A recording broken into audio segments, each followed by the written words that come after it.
Let us now rise to welcome our distinguished speaker, Mr. Lim Xiong Guan.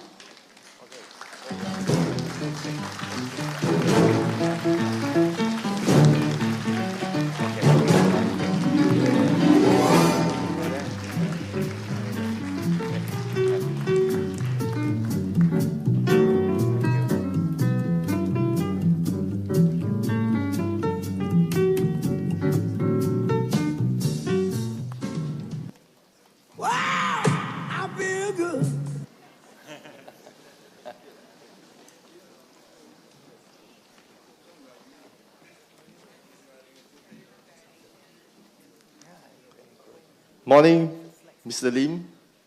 Morning, everybody, distinguished guests, DPNs.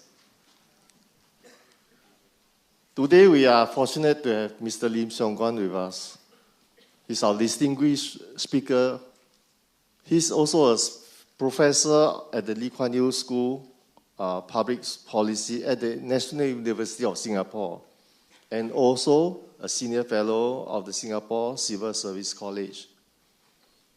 Mr. Lim was the group GIC president, and his illustrious career from permanent secretaries of so many ministries, and also the head of civil service, and the chairman of the Singapore EDB.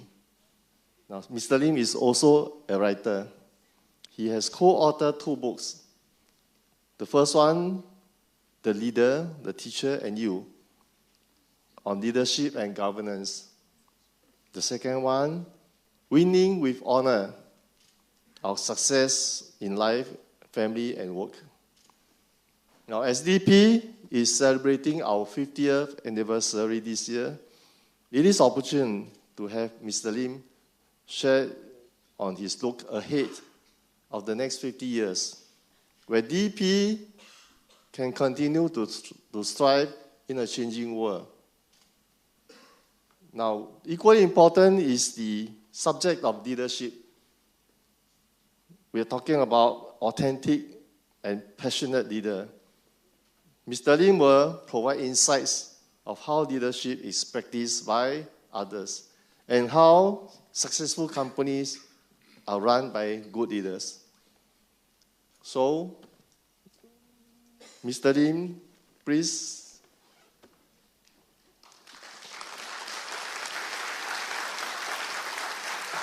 Mr. Lim today will share with us thinking for the next 50 years.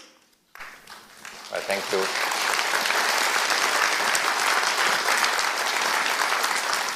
Well, thank you very much, ladies and gentlemen, for being able to spend this time with you. I'm greatly honored to be able to be here. You kindly read through all my CV, which simply shows I'm totally unqualified to speak to you, so I do not know why I'm here. And then when we talk in terms of, if I'm unqualified with respect to my background, now you say, let's talk about the future.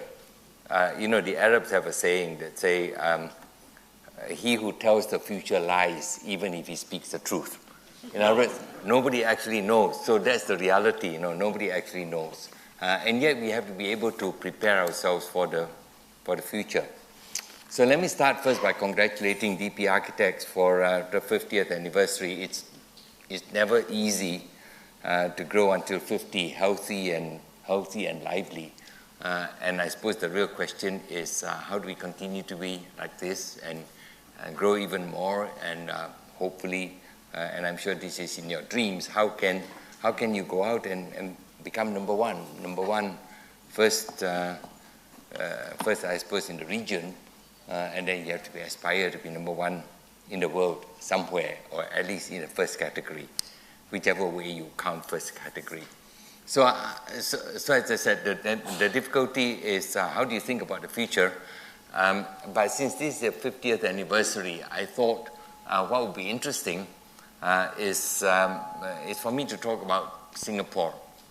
How did Singapore get here over 50 years? The reality, and so many of you are so young, so you don't even know what I'm talking about. You can only try to imagine. You learn the things in history, in schools, But very often when you speak these things in schools, people can't sense it, people can't feel it, simply because for many of you, you were born way after Singapore became independent, so you don't know what this is all about. But since we're talking, as I said, 50 years of DP architects, I think there are very interesting lessons to be gained, even as we compare it with the life of nations. So let me talk first about Singapore. How did we get here? And then we can say, where do you want to get to? And how can we get there? In 1959 was where Singapore became Singapore got internal self-government, which means to say that, like the state in Hong Kong today, the Singapore government is responsible for everything other than foreign policy and defense. Under Ms. Lee Kuan Yew and Dr. Goh Keng Swee, who was in many ways our chief economist and the chief architect. Maybe I have to turn this off. Yeah, I think there's feedback. Yeah, and they're also trying to... Okay, thank you. As I said, between Ms. Lee Kuan Yew and Dr. Goh Keng Swee, who was our first Deputy Prime Minister, and he was the chief economist and the chief economic architect of Singapore. They came to the conclusion that it is totally impossible for Singapore to survive as an independent nation. This was why for the general election in 1959, the People's Action Party had as their election manifesto to seek merger with Malaya. In other words, Singapore goes back to where it was. The British had carved Singapore out from Malaya because this is the British naval base. This is where the British military might was east of Suez. So Singapore was artificially, as it were, taken out of Malaya. And now, for the People's Action Party, when they went for the elections in 1959, they said the best thing for Singapore and the only viable way for Singapore was to seek merger with Malaya. For a time, the Malayan government was not prepared to think of taking Singapore back. Most of it is because of ethnic composition, that Singapore was 75% Chinese, and at that time, Malaya was about 70-75% Malays. Kind of the ethnic mix was just the reverse between the two countries. But by 1963, for various reasons, maybe the most particular of it being that the government of Malaya, under its Prime Minister Tunku Abdul Rahman, was most concerned about Singapore turning communist. And there's always the concern at that point because after all, Singapore ethnically had majority Chinese, and there's the Chinese Communist government in China, and there's always this threat or this danger of Singapore Chinese coming under the direct influence of China. So in 1963, when the Malayan Prime Minister was really very concerned about Singapore turning communist, it's akin to how the United States found it so very difficult to contemplate a Cuba to its south with Soviet missiles. So similarly, the idea here was that a Singapore that turns communist is totally unviable for the Malayan government. And for that primary reason, the Prime Minister of Malaya agreed to the merger of Singapore with Malaya, but in order to maintain or at least restore the ethnic distribution, and the merger happened with Sabah and Sarawak, and so the new country that was formed was called Malaysia, which is where we entered in 1963. But that marriage did not last long. It lasted only 2 years. In the intervening year, 1964, there were 2 racial riots in Singapore where Malays killed Chinese and Chinese killed Malays. And for that, as well as various economic reasons, both the governments in Malaysia and in Singapore decided that the most sensible thing to do, which would be of interest to both the states, would be for Singapore to separate from Malaysia. This was how Singapore came to be independent and separate. But here you end up exactly in the situation which in 1959, Ms. Lee Kuan Yew and Dr. Goh had decided is totally impossible for Singapore. In many ways, when Singapore became independent in 1965, the sense of it all over the world was that Singapore would not be able to survive long, and there will come a point where Singapore will have to seek to go back to merger with Malaysia again, but this time on whatever terms may be set by Kuala Lumpur. That's the origin of how Singapore came to be, as I said, independent in 1965. The question is, how did Singapore come to not just survive, but succeed in a way totally unimaginable, both for many countries in the world as well as the Singaporeans themselves in its first 50 years. I tried to think about what is it, and this without decrying the fact that Mr. Lee Kuan Yew was an extremely astute politician, and most particularly he was a wonderful communicator who was able to describe to ordinary people complex issues in rather simple terms, which they can instinctively sense what the concerns may be. Mr. Lee Kuan Yew himself said that Singapore would never have succeeded as we have if not for the fact of the trauma of the separation from Malaysia. Because suddenly the population of Singapore understood or could sense that we're on our own. Nobody else is there expecting Singapore to survive and do well. Nobody was there to help actually, and therefore Singapore has to figure it out for itself. So the question, again, we go back to how did Singapore come to survive and do well in its first 50 years? So what I tried to do was to go beyond just Mr. Lee Kuan Yew as the astute politician into trying to understand what is at the back of his mind, what is the philosophical or conceptual framework upon which Singapore built its foundations for success. And I concluded that there were two. The first is to recognize that Singapore is a brand. It's a brand. There's nothing that we have here. And therefore, what you build is a brand, first about trustworthiness.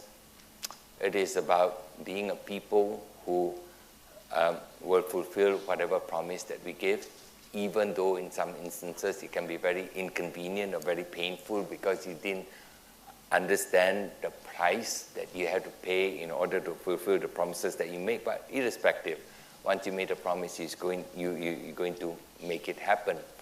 That Singapore was a brand about reliability and dependability. It was a brand about a people willing to work hard. It was a brand about quality. It was a brand about excellence. It was a brand. In fact, Brand Finance, which is an international brand consultancy firm based in London, began this series called the Top Nation Brand. And they named Singapore the top nation brand in the world in 2015, and again in 2016. They named Singapore the top nation brand. Switzerland was number 2. And Switzerland, in many ways, if you think about it, is extremely similar to Singapore. That's a country also with no natural resources, although it has a far bigger land area, and it has the Alps. It has,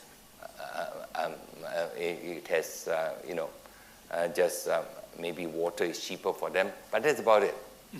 And so Singapore, Switzerland is also a brand. And when you think in terms of how the Swiss are able to have some really extremely well-known companies in the world, despite being small, and everything is about the brand. And Singapore is about the brand. So I summarize that by saying that that's the first characteristic of Singapore, so why we succeeded in its first 50 years. We are people who honored our word.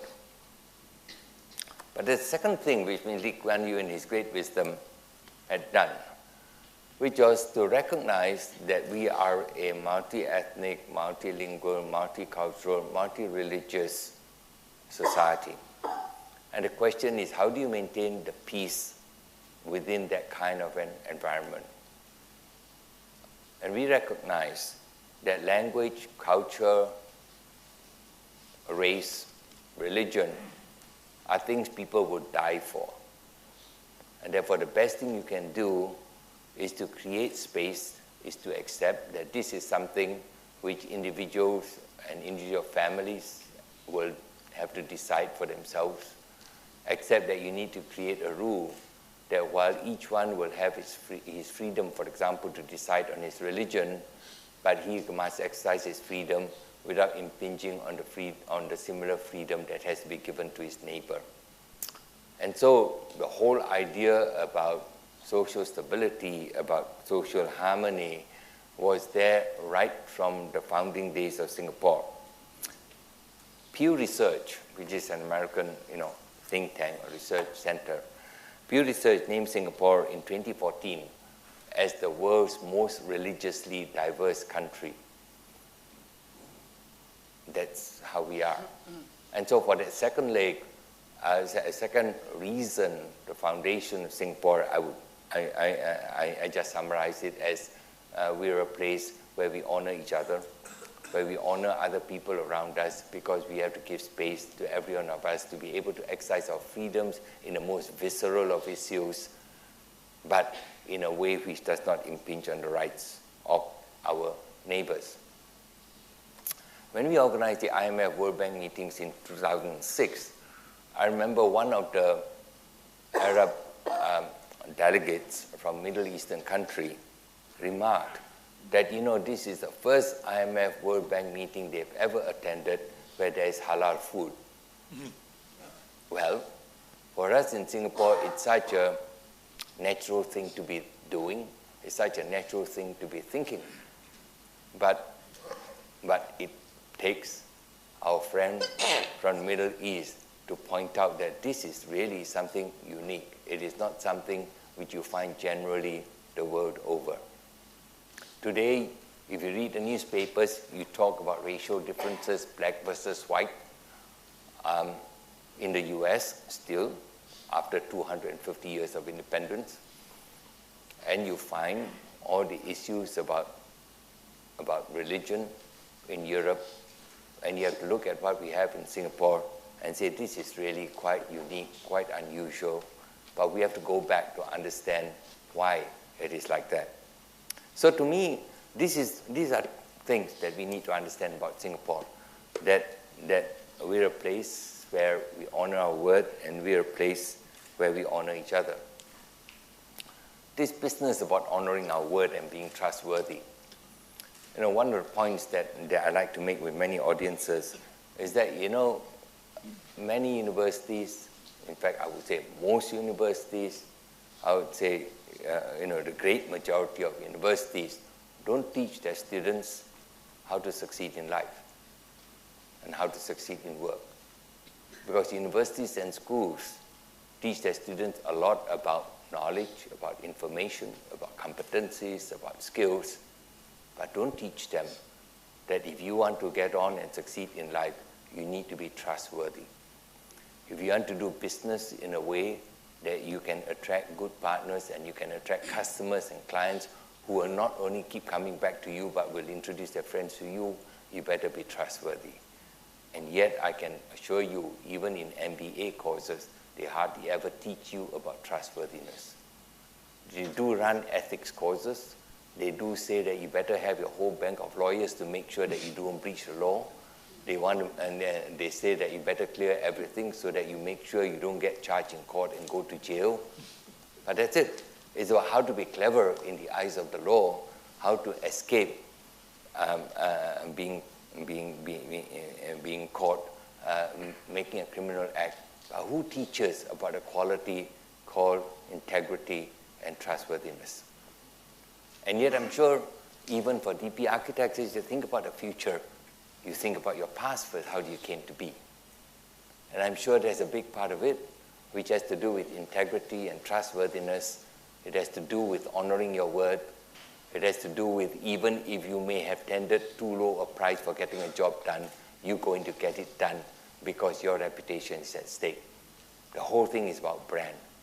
And therefore, even as I speak about Singapore, I'm sure I'm speaking in many ways also about you, about your own beliefs, about how you came to be, how you got here after 50 years, and therefore coming to your own beliefs about how you need to be in order to get on into the future. But honoring our word and honoring each other, same thing even for a company. How do you make space for everyone? How do you recognize that we are different, and yet we each have a particular contribution to make, which is unique to ourselves, unique to each one of us? I mean, somebody has said that none of us is indispensable, but all of us are irreplaceable, because there is no other one the same as us, and therefore there will never be a replacement for each one of us, even if we have to accept that maybe none of us are indispensable. That's how we got here. The question is, so how should we think about going forward? And I go back again to talk in terms of countries. When you think about it, there are only three things which will determine the potential of countries going into the future. Only three things. The first is geography, the second is demographics, and the third is technology. Geography defines for you the physical limitations. For the Singaporeans here, I do not know whether you appreciate the fact that if you go and look at any map of the world, Singapore lies within the letter O of the name in the name of the country. That's a fact. Any map of the world. That if you look at where Singapore is at the bottom of the Malay Peninsula, we fit within the letter O of the name Singapore. And we have to figure out, so how do we make good in the world when that is how you are? You have a big neighbor to the north, and you have a big neighbor to the south, and you somehow have to work yourself to be ahead, not because we want to be proud, not because we want to be ambitious. In fact, when people talk about the ASEAN Economic Community, one of the interesting things is how low intra-ASEAN trade is. And the reason it is low is because so much of the economic framework of the ASEAN countries are very much the same. And that's why there's so little. And for Singapore to make its way, starting with the littleness of the geography, is a decision that we need to be different. And we understand that, and I'm sure you understand that. In our competition between companies, the key is if you want to be number one, you have to be different. And each of us has to sit down and say, in what way are we different from our competitors? It's the same kind of exercise I took through for people in GIC to say there are a growing number of large sovereign wealth funds and large long-term funds like pension funds. How do we differentiate? How do we look at what we have and say, in what way are we stronger and can we be stronger than the competition? Because if we try to win the game of competition, acting exactly the same way as our competitors, the only way you get there is by working 20 hours a day when your competitors are working 15 hours a day. That's it.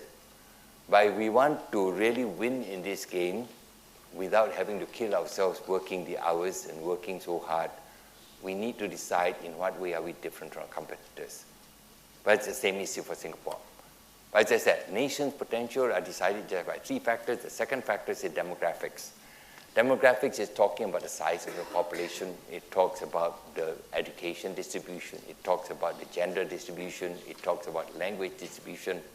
Whatever it is, which describes the human capacity of a country. That's demographics. The third one is technology. Technology can help you sort of make up for some of the limitations, the physical limitations, geography. Technology can help you make up for some of the human limitations in your demographics, and technology can help you make that particular leap and that particular differentiation from everyone else around you. And when you think about Singapore, this is the reason why the government has to talk so much about technology, because that is the differentiating factor, and it's particularly important when you have to deal with the limitations of geography and demographics. Now, for a country, whether you can, in fact, get an optimal result based on geography and demographics and technology is a matter of economic planning, is a matter of strategic thinking, is a matter of economic policy. But whether you can, in fact, carry out your plans under the economic policy is totally dependent on political culture. Will the people allow the government to carry through the plan which was supposed to optimize the results that are possible? Singaporeans start off by saying, we don't want to see so many foreign talent in a place. That's a decision about whether you can then optimize according to the economic policy that you have.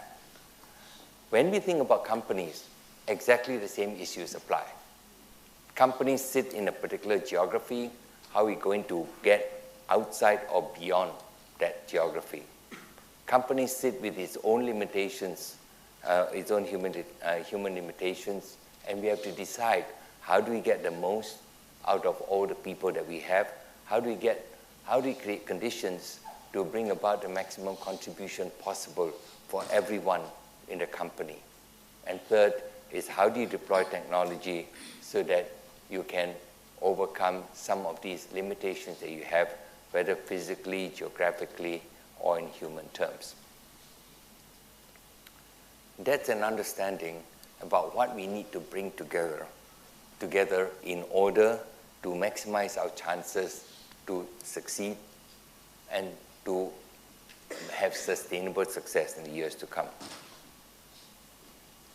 But what is the situation that we are facing? And go back again to talking on the country. There's a British soldier called John Glubb.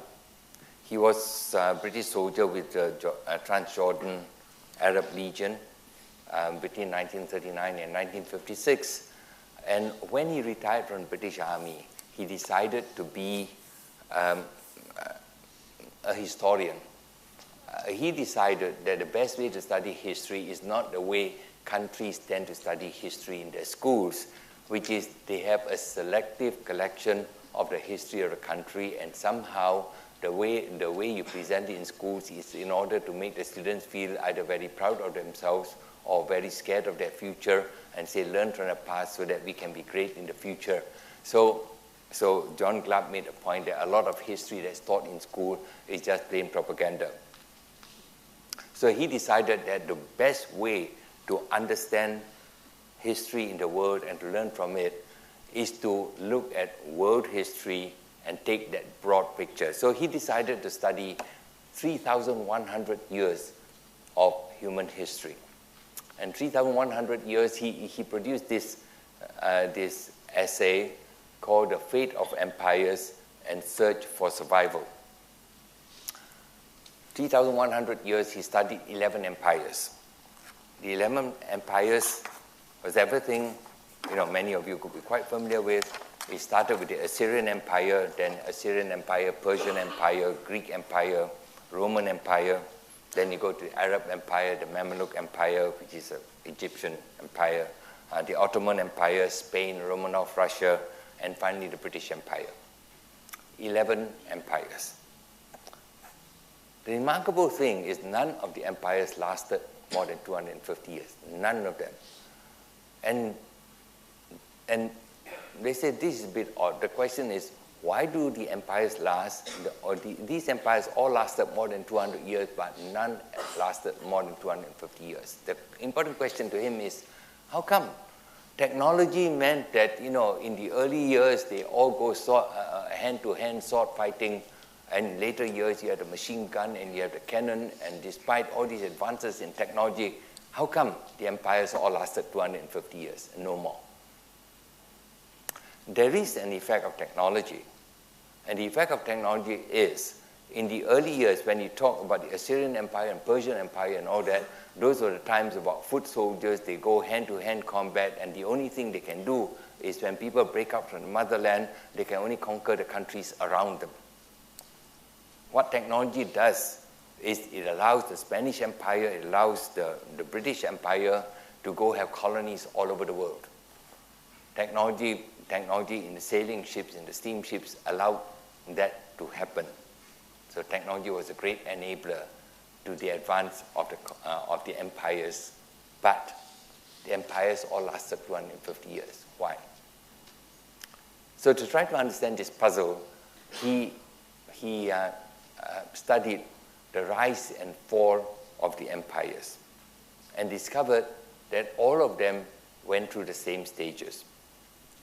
All the empires started with an age of pioneers, which then went on to an age of conquest, which went on to an age of commerce, then an age of affluence, and then went on to an age of intellect, and then an age of decadence and the decay as the next empire comes on and beats the standing empire. Now that's interesting. All of them went through the same stages. So let me speak a little bit about what the stages are. First, the age of pioneers. The age of pioneers is where you have a small nation treated as insignificant by contemporaries, suddenly emerges and conquers the world. The age is characterized by an extraordinary display of energy and courage. Pioneers are ready to improvise and experiment. Untrammeled by traditions, they will turn anything available to their purpose. If one method fails, they try something else. Uninhibited by textbooks or book learning, action is their solution to every problem. The first stage of the life of a great nation is a period of amazing initiative, enterprise, courage, and hardihood. These qualities produce a new and formidable nation. The second stage of expansion consists of more organized, disciplined, and professional campaigns. Methods employed tend to be practical and experimental. That's a nation. That's exactly the same for business. The new guy will come along untrammeled by all the book learning, untrammeled by what the textbooks say can be done and can't be done. And if you don't watch out for them, they'll kill you. The next stage is the age of conquest. As you move from the age of pioneers, where they broke off from motherland or fatherland, now comes the age of conquest. In the age of conquest, you say the nation acquires the sophisticated weapons of old empires and a great period of expansion ensues. Principal objects of ambition are glory and honor for the nation. The conquests result in the acquisition of vast territories under one government, thereby birthing commercial prosperity. The critical thing to understand about the age of conquest is young men believe that the best thing they can do is to be a soldier to fight for king and country. It is looking for the glory and honor of the nation. And in a way, companies, that's the whole point about startups. That's what it's about. People are saying, we want to be great. We defy the odds. We defy what people say is impossible, and we're going to make it all possible. But that's the time where people say, I'm not looking after myself. This is just a great, glorious idea I'm pushing myself to do. Next time, the age of commerce. The age of commerce, the main purpose of this era is to create more wealth. The age of commerce is the time when the colonists milked the colonies. People became very rich. The first half of this age seems to be splendid. Say the ancient virtues of courage, patriotism, and devotion to duty are still in evidence. So people go out to these new colonies. He said, the nation is proud and united. Boys are still required to be manly. In addition, courageous initiative is displayed in the quest for profitable enterprises all around the world. But the acquisition of wealth soon takes precedence over everything else. The previous objectives of glory and honor are but empty words which add nothing to the bank balance for the people. This is the period of time when values start shifting from the self-sacrifice of the initial pioneers to self-interest. That's the transition in the time of age of commerce. You enter next into the age of affluence. The age of affluence says money causes the people to gradually decline in terms of courage and enterprise. Wealth first hurts the nation morally. Money replaces honor, and adventure as the objective of the best young men, the object of the young and ambitious is no longer fame, honor, or service, but cash. Instead of seeking wealth for their nation or community, men seek wealth for their own personal benefit. Education is also affected negatively. Instead of seeking learning, virtues, and qualifications that serve the nation, parents and students seek qualifications that enable them to grow rich. The divide between the rich and poor increases, and the wealth of the rich is flaunted for people to see. People enjoy high standards of living and consume in excess to what they need. I don't know. Does that sound a bit familiar?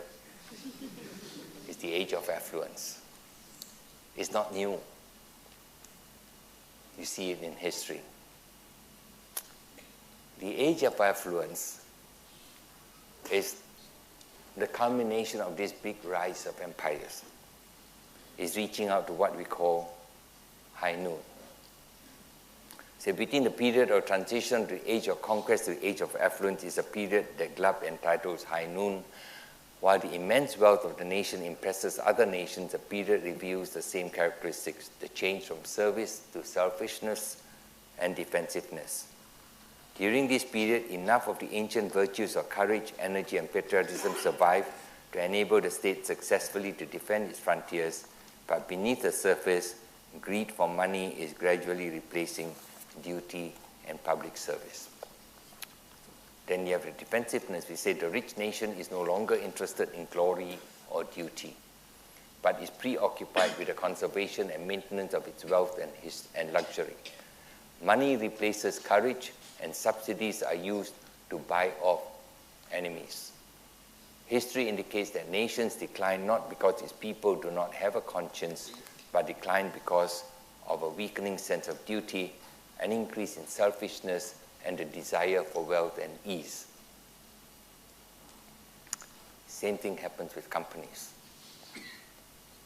When people move away from this idea of we want a company to be great because, like Dr. Goh Keng Swee used to talk in terms of enlightened self-interest. We want our company to be great because our success in future lies in our company being successful. So you don't look for from the narrow path or look for the quick gratification to sort of say the most important thing is what's my salary and what's my bonus and what am I going to bring home for my family and for my wife and my children, but into saying it is the success of the company in which lies my success in life. And that's why I have to look at the strength and I have to look at the sustainability of the success for the company as the way by which I create the best possibilities for myself. As happens in nation, happens also with companies. Next, we end up with the age of intellectualism. During this stage, wealth is no longer needed for necessities or luxuries, and there are also abundant funds for the pursuit of knowledge. Business people that made their wealth in the age of commerce seek fame and the praise of others by endowing works of art, patronizing music and literature, founding or endowing institutions of higher education. It is ironic that while civilizations make advancements in science, philosophy, the arts, and literature, and the spread of knowledge seems to be one of the most beneficial of human activities, yet history shows us that every period of the decline is characterized by the expansion of intellectual activity. In fact, this is the time where you endow the universities and grow the universities, and professors decided to have great argument among themselves of the immorality of war. So,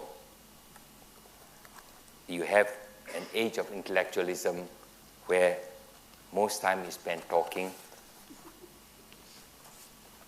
and much less time is spent doing stuff. When you compare to the age of pioneers and all, where they say the solution for every problem is action, now becomes all we try is to think of a solution for which it is always to have more meetings.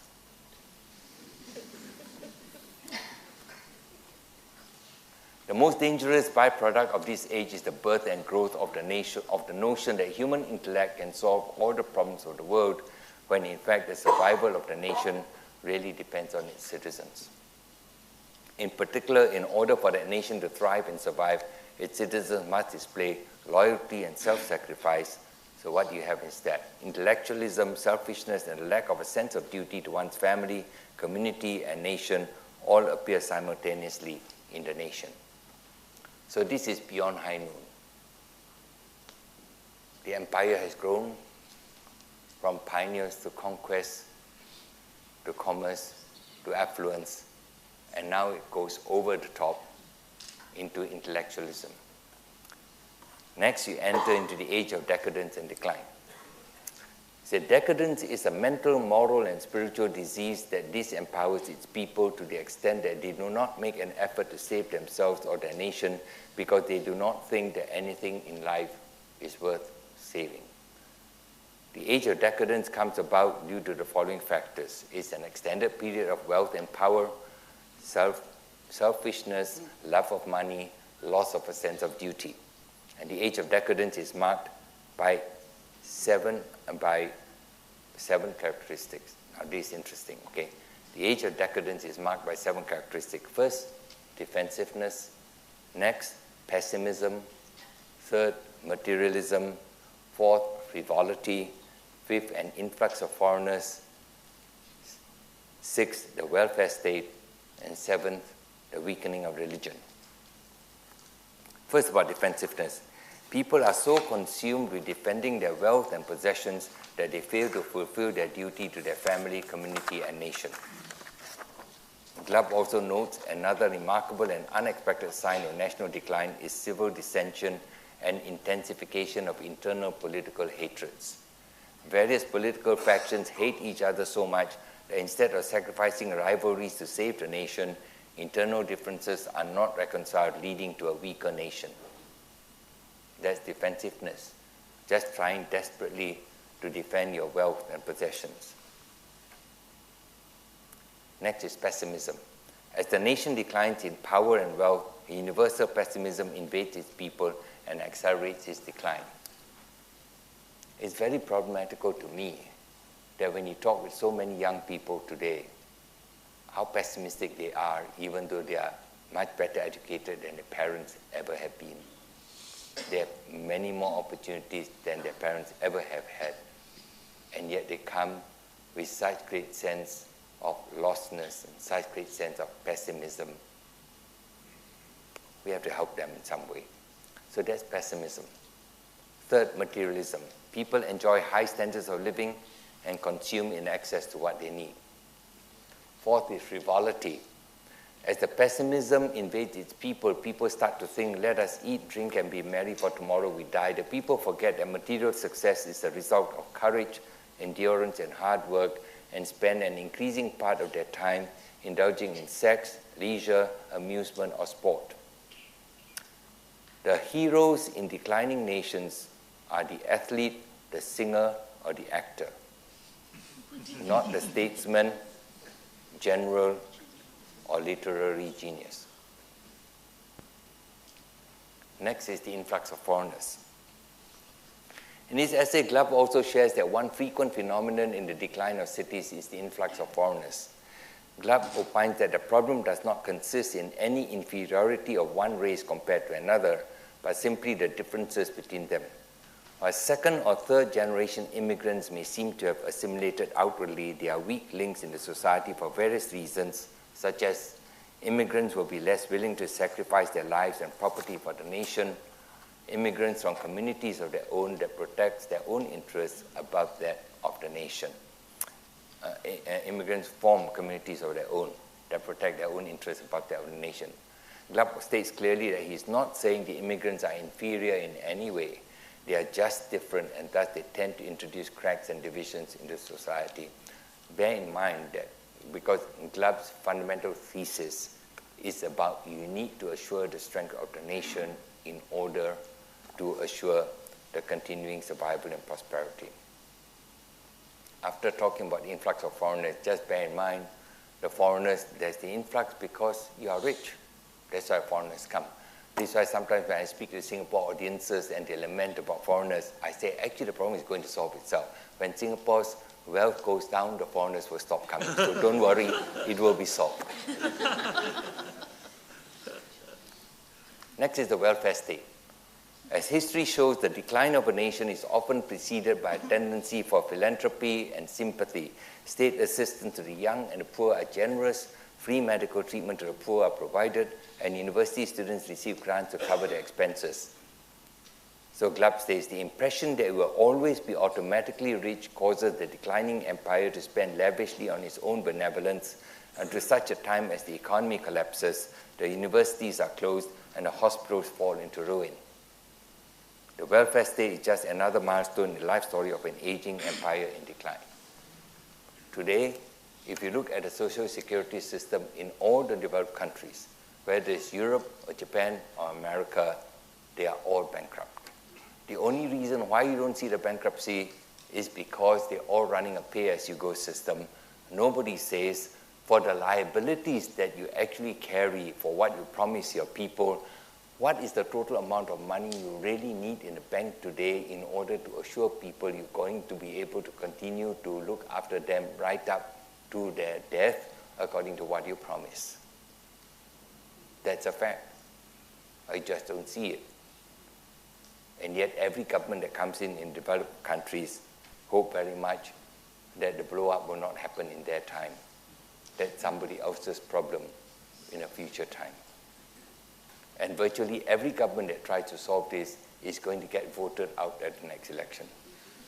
Because there's no easy solution. Every solution is difficult. Very few countries, for example, run a CPF system in Singapore, which is fully funded. And very few countries in the world run even a pension system in Singapore, which is still there for some civil servants. It's actually been scrubbed out, but then the government has to meet its obligations according to promises in the past of civil servants. Very few countries in the world is like in Singapore, where even the pension fund is fully funded. This is in order to make sure that you don't borrow to live today and yet be a burden to the generations that are going to come in future. That's the welfare state. And finally, the weakening of religion. Glubb defines religion as the human feeling that there is something, some invisible power apart from material objects which controls human life and the natural world. Without religion, men are more likely to snatch than serve, and the spirit of self-sacrifice is weak. It is characterized by defensive-minded militaries, decaying morals, loss of religion, frivolous consumption of food, entertainment, sex, and the complete focus of individual interests. Now remember, this is terribly interesting. With the rise and fall of the empires, we say you start with the age of pioneers, you go to age of conquest, you go through the age of commerce, you go to age of affluence, you reach a pinnacle there. Then you go down, the age of intellect, and then the age of decadence with these 7 characteristics, and then the decay as another empire comes in. When you think about companies, exactly the same things happen. It really comes down to people's spirit about, do we fight for the success and survival of a company because that is my success and my survival and my long-term interest? Or do we find people who simply comes in and say, well, we come in, you pay what you can, I decide whether I'm going to stick around with you or not, expecting that there will always be a next job. But the interesting thing is, the people who come in and get motivated to bring you to the age of affluence, the high noon, are people who are motivated by the whole idea of affluence. They are motivated by what they can get in affluence. And yet, after you reach the top, the reason for the decay is affluence. Because the reason for decay is affluence in the sense of, I live with what I can get, looking long-term to make sure that foundations continue to be strong and that the spirit of the place continues to be great for the future. Who cares about that? As a nation, so also for individual. Of course, I've described to you Glubb's essay, which is about the fate of empires. And somebody asked Glubb, he says, yeah, but this whole thing is about empires. Does it apply to small states? And he says, yes, it applies to small states if it has tasted the power and the affluence. In other words, we're talking of a rise and fall. We're talking of a rise because of affluence, and we're talking of a fall because of affluence. Those of you who are Singaporeans, I describe this whole thing because you really have to think for yourself about what does this mean for Singapore. But then, as I said, even for companies, it's the same proposition. So we're talking about the future for your company as also for the country. So what do people want now? And you ask the Singaporean, they say they want a kampong spirit. Okay, that's fine. Half the people ask for it don't know what a kampong is. Okay, but never mind. They want a kampong spirit. What do they mean by kampong spirit? They really mean, how come my neighbor behaves in a way which shows he doesn't care about me? And I can assure you your neighbor is saying exactly the same thing about you. Who's going to start this thing? And in 2015, there was this survey of national values, which is actually an international survey instrument to talk about values. And the way the survey is done is that they've got a list of 96 values and behaviors. And they go around to every country and they just ask in face-to-face interview, pick from this list of 96 values and behaviors, the 10 which reflect what you believe most important for your life. I say pick from the same list of 96, the 10 which describes, which best reflects in your view what you actually see in the society today. And then remember the same list, pick the 10 from this list of 96 which reflects best what you think you'd like to see for the future. This is the result for Singapore. Mind you, after I tell you the result, actually it's much worse for many other countries. Really, really is much worse. So what do you believe most for yourself? The first one is family, which is very important, very good, very commendable, right? Actually, the 10 for Singapore, which people say are the most important for themselves, is family. I say, family, responsibility, friendship, happiness, health, caring, honesty, compassion, positive attitude, and respect. All very good. About the only thing down there which government maybe has to do something about is health.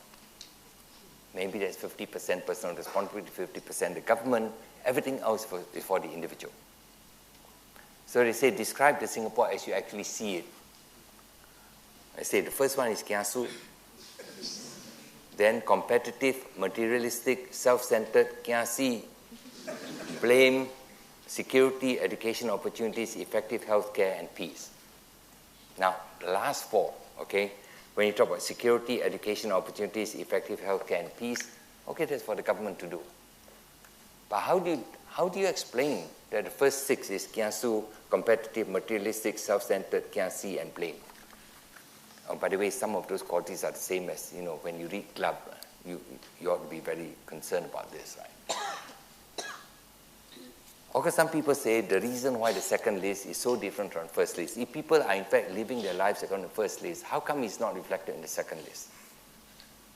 They say, the reason the second list comes out like that is because you need to remember these are face-to-face interviews, so everybody will show that they are really very good. That's why the first list comes out like that. But in real life, it's different, the second list. But another explanation given to me is even more interesting. They say, in fact, the second list is the result of people seriously living out the first list. Remember, top of the list is family. So my family is very important. I believe in that. So we saw that's very good. So my family is very important. So I will cut queues for the sake of my family. I will quarrel with my daughter's teacher for the sake of my family. It's all kiasu. For you, is my family the most important? Everybody else looks at your behavior and say that's kiasu behavior. Maybe. Now the final list, what do they want? The kind of Singapore they'd like to see in the future, okay? It's affordable housing, caring for the elderly, effective healthcare, compassion, quality of life, caring for the disadvantaged, peace, employment opportunities, caring for the environment, concern for future generations, except for compassion, everything for the government to do.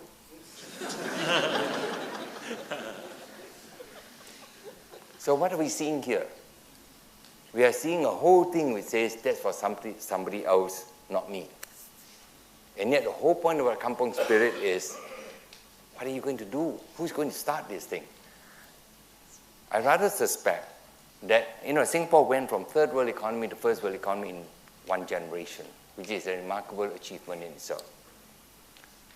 Singapore's first 50 years has been characterized by economic progress. I rather suspect that the next 50 years has to be thought in social terms. I rather suspect that the next 50 years have to be thought in terms of not a first world economy.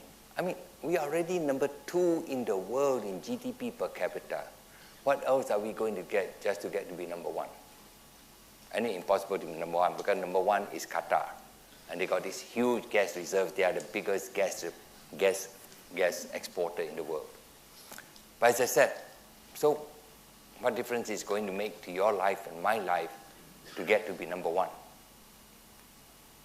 That the real issue for us all is really the social one. What is the first world society we're looking to be? And if you look around in the world today, is there a first world society you'd like to be? And if there isn't, then that's exactly the opportunity to create a first world society which we all can be proud of as Singaporeans. I posed this question earlier on. So Singapore succeeded in the first 50 years in these 2 pillars of honoring our word and honoring each other. Are they good enough for the future? I'll tell you my view. My view is that just honoring our word and honoring each other is not going to be good enough. My sense of it is that probably the third leg we need is something I call, we need to honor innovation and excellence. Not in the way of saying we'd like to have innovation and excellence, or we encourage innovation and excellence, but to make it a whole culture of innovation and excellence. I visited Block 71, which is our incubation hub at Ayer Rajah. I was speaking to this girl, which is all excited about her startup. So I said, so what's your greatest problem that you face? And she said, my mother. My mother says, I spend all this money, send you to university, you get this wonderful degree, and then now you do this thing, you don't even know what you're going to get at the end of the month in yourself. This is it. I visited Israel a few months back, and I asked, so what do Jewish mothers want of their children? And the answer I got was, 20 years ago, they would want all their children to be doctors and lawyers. But now they want them to be CEOs of startups. Mothers are not about money as such, right? But what they want is this sense of safety and security for their children. So there's a whole cycle. And somebody says in Israel, the startup cycle is 15 years. Now they have shown that they are a worthy place to be in and a worthy business to be in. And it's okay. Your children, it's a good idea for your children to be in a startup. I think Singapore needs to get there. I think also this sense of excellence, always doing the best that we can, chasing after quality, giving good service levels. I think that spirit has gone down in Singapore over the years. I think we need to restore that spirit, to say that we are never satisfied with ourselves unless we are the best that we can be. I think it's going to be the challenge for the nation, as it's also for every company, to say, how can we create a condition, a situation where our people can be the best that they can be and they can contribute the most that they possibly can. And that's our whole theory, that's the way by which we keep up morale and motivation. I think we recognize also as a country, as also you have to recognize as a company, that we need to have a mind focus on the idea, talent is everything. And you really want to bring about a situation where you can harness and allow the most from everyone. And very clear about how do you run your policies and how do you run your practices to recognize that talent is everything. It is not that we're going to have the best talent of all in every sphere, but it is that somehow we are able to produce the most because of that. I was just reading speeches by Jack Ma of Alibaba, and one of the interesting comments he made was, he says, small companies win by being really good in operations, mid-sized companies win by being very good in management, and large companies win by being very good in teamwork. When you imagine it, in one sentence he summarized everything, which is the truth. And so I wish for DP Architects that as you grow, and particularly as you operate all over the world, the critical dimension becomes one of teamwork. How do people collaborate? How do people give their best ideas and share with everybody else in the company? How fast can we learn from each other? How fast can we learn from mistakes? As also how fast can we learn from successes? This is the challenge of a growing company. And why so many companies like startups fail to grow, to become really successful, is because they fail to recognize that actually the essence or the foundation of success changes as the size of the companies change. And yet that's what we have to do. Just a few words about the challenge of leadership. First thing is my definition. Leadership is making good things happen that on their own would not happen. The job of the leader is to make things happen. If things are going to happen anyway without your being around, then I think the best thing you can do is get out of the way. Because you're just another barrier, you're another layer, just get out of the way. You are there because you're going to make things happen. And with that definition, it means that everyone, from the lowest level to the highest levels of the company, can be a leader. So long as we're there, we are taken up with the idea that we're going to make good things happen. That this thing is not going to work, not going to happen, unless I do something about it. There's so many things that can be improved in organizations, in companies. So many things. But if everybody is waiting for the boss to tell them what to do, very few things are going to happen. The real issue is how do we open up so that everybody at every level looks at anything that is not going as well as it could be and is really, really annoyed about it and say we need to do something about making the work better, making the life better for us all by saying we need to change. We need to make good things happen. And within this dimension of saying make good things happen that on their own will not happen, leaders, I think, have to do three things. One is, how do you harness the creativity of your people? Again, it's a work environment, the motivation. How do you cater to develop people's capacity and capability? And how do you synergize? How do you get total integration of efforts? It's not a matter of coordinating efforts, integration of efforts. Harness the creativity of your people. Second is a principle I say, be in time for the future. We have to think all the time about the future. What does it hold?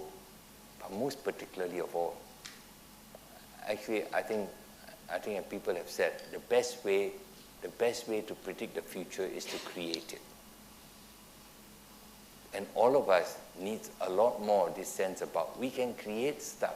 Don't wait until somebody else does it for us. We will make it ourselves.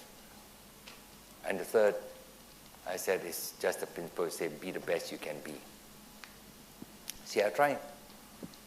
Somebody has challenged me to say, can I describe what I believe about leadership in less than 10 words? I thought quite deeply about it and finally ended up with just 6 words, which is think people, think future, think excellence. Actually, it's only 4 words.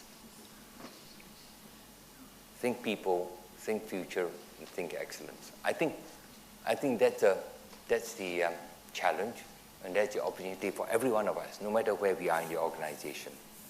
Think people. Think about how we can be helpful for others. Think about how other people think and feel. Maybe your customers and clients, maybe your business partners, maybe your shareholders, but most particularly is your peers, your colleagues, your bosses, and your subordinates. Next, about think future. Think about what's happening in the playing field now, what your competitors are up to, what you are going to do to beat the competition, but most particularly of all, what you want to be, what's around the corner, what's your winning move. And finally, think excellence. Everything is about quality and productivity. Do your best, be your best, synergize. And for those who see themselves as performing many of the tasks of CEOs, I would also say it's just 3 things for CEOs. I think this is special for CEOs. You can't contract this out. The first is guard the values of the company. Second is to guard the talent. And third is to guard the future. These are things CEOs cannot contract on, cannot contract out. You guard the values because we don't know that future. And we want to grow an organization where you give people the opportunity to be innovative, to be creative, to take initiative. But they must do all these things within a framework in which they feel, I'm allowed to think differently. I'm allowed to try differently. And when we know exactly what people are going to do, we can write rules. When we don't know what exactly they're going to do, which is the very essence of innovation and creativity, you don't know. Where you don't know, then you have to define it in terms of values. This is what our company believes in. These are behaviors which we support, and these are behaviors we don't. This is the way of thinking we support, this is the way of thinking we don't. So that's why values become terribly important.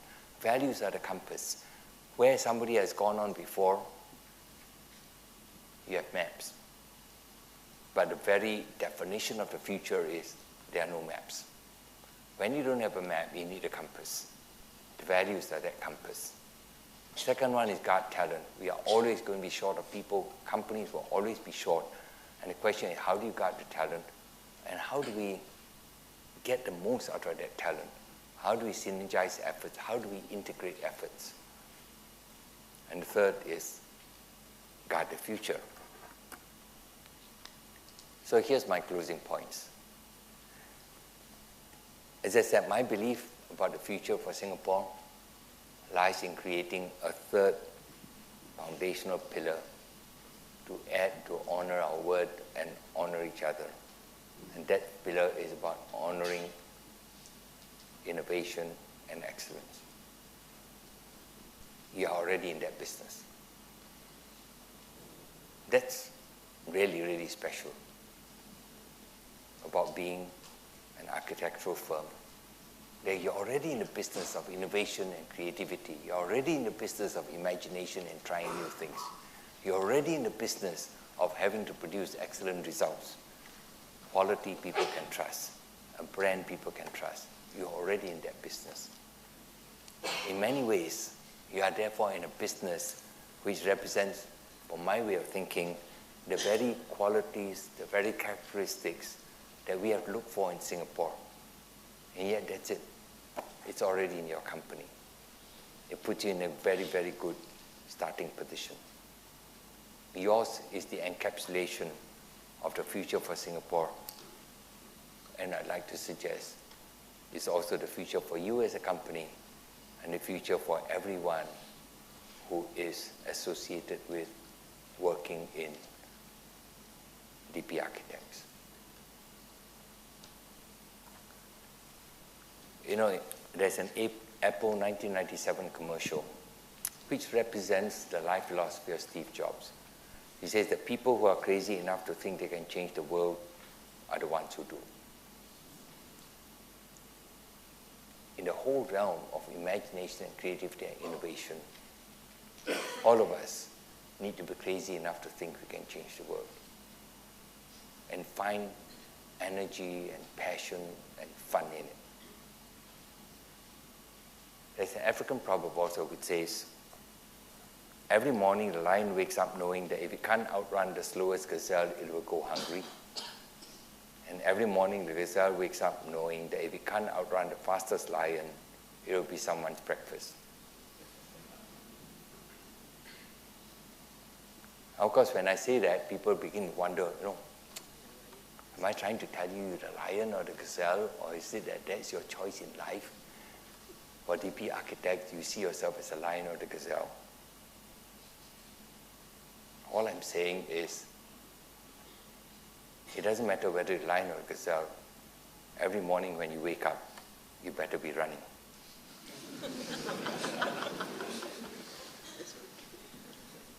But there's a big difference between whether you run as number one or as number two. If you run as number two, all you need is to make sure that you got a lot of muscle, you got a lot of stamina, and just chase the guy, whatever it is, whichever direction he's going. If you choose to run as number one, you need to have a brain which is working at super fast speed. You need to figure out a path which can shake off your competitor following after you. You need to be willing to venture on a new path if that looks like to you like one which is more difficult for a competitor to be on. It's a different game. The game of number one is different from the game of number two. It is not the same, and there are many people who say that, why don't I just try to be a fast number two? Just let other people make the mistakes and then I just follow fast. The problem, of course, in doing that is that the people in the organization begin to develop a very strong dependency mentality, a very weak risk-taking mentality, a very weak mentality about imagining new stuff and imagining new possibilities. I think the only viable way going forward is to desire to be number one. DP Architects has created a strong foundational history. The future is just waiting for you to create. And it is future which says it's not just Singapore, it's getting into the region, it's getting into the world. We build on the strength of the brand. We build on the strength of the people in DP Architects, which says that the only way we're ever going to win in this is to be trustworthy, is to be respectful of everyone else in the company, to say each one have their particular strengths and capabilities, and to be aware that the best thing for us is to all join together and create the best possible future. And to do all these things before other people realize that that's what you are doing, before other people realize that that's the way for them to really win. As we grow bigger in organizations, there's a great tendency to just put it in silo, to put our activities in silos, either in terms of projects or in terms of geography. And then we tell the people in charge of silos to say, just do your best. And yet the critical issue as we grow bigger is how to be able to bring together this total capability, total knowledge, total capacity of the organization, which crosses the silos, because that's what your competitors cannot do. That's what many companies find extremely difficult to do. That's what, in many ways, Jack Ma is absolutely correct to say, for a large organization, the key to winning is teamwork. But teamwork not only in the sense of bringing people in the room and say, yeah, we like each other and we work with each other. But teamwork in terms of an organizational process, which says somehow we are able to bring together the total capability of the company in anything that we are doing, where we need to have access to all that capability, irrespective of where they sit in the organization and irrespective of where they sit in the world. So the future is there for you. I believe that you've got all that is necessary and critical for being a great architectural firm. I wish you luck. I wish that as you go out and succeed in the world, that you also at the time say, the only way you're going to survive and keep succeeding is also to do good. Thank you very much.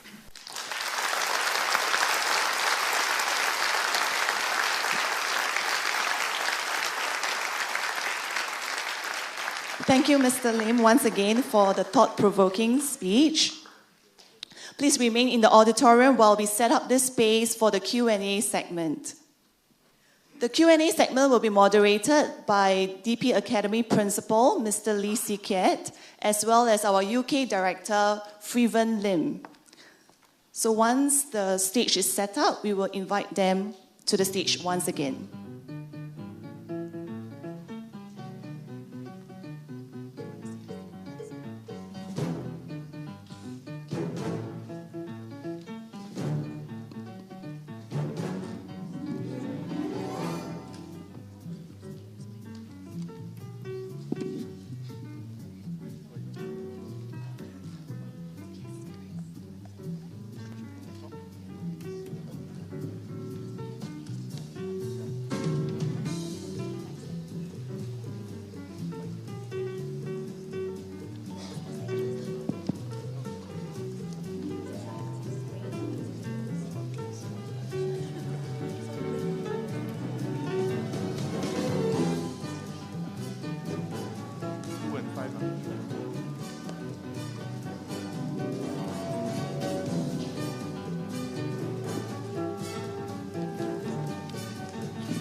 Thank you, Mr. Lim.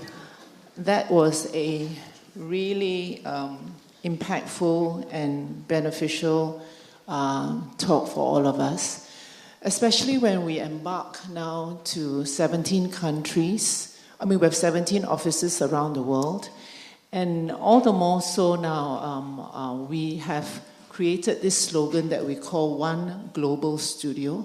And exactly the purpose for having this concept of One Global Studio is to make sure that all 17 offices work as one, sharing knowledge and expertise and ideas, which is in the great spirit of teamwork that you just told us about.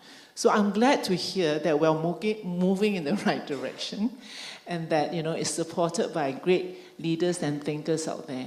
So all the more now that we're more convinced that we should really make our One Global Studio work, because there's 1,300 of us all over the world, and you can imagine the experience and knowledge that we can harness from all these 1,300 people. It will be amazing. So I will throw this discussion to the floor, and with Freevan and Circuit to help me moderate. Maybe I'll ask Freevan to start us off first. Okay. Thanks, Angeline. So I was wondering if there is a burgeoning question that someone wants to ask as the first question, please raise your hand immediately. But if there isn't, I have a question that I can shoot as well. Mike. Oh, Mike. Is someone helping us to pass the mic around as well for Mike?